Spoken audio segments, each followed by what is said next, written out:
हेल' लोगोफोर खुलुमबाय गिबि गिबियावनो बयखौबो आंनि चेनेलाव बरना लाबाय आसा खालामो बयबो मोजाङैनो मोजां दङ दायो आङो थांनो ओंखारदों लोगोफोरनियाव मैयायो रायलायखानाय जाबाय बेरायनो ओरैहाय दैहिराजों थांगोन स' गिबि गिबियावनो बयनिसिमबो गोदान बोसोर रंजालि बैसागुनि आंनि अननाय सिबिनाय गाहाम हामलायनाय बावहरबाय आंनि बैसोआव देरसिनफोरनो आंनि खुलुमनायखौ जासिबाय आरो आंनि बैसोआव दुइसिनफोरनो आंनि अननाय सिबिनायखौ बावहरबाय बयनिसिमबो दायो आङो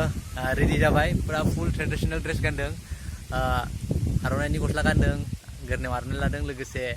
गामसा गानदों दायो पुरा फुल रेडि आरोना थांनो लोगोआ नेगासिनो दङ सिमलायाव बिथाङाबो स्कुटि दंखायो एक्सट्रा आंबो स्कुटि दङ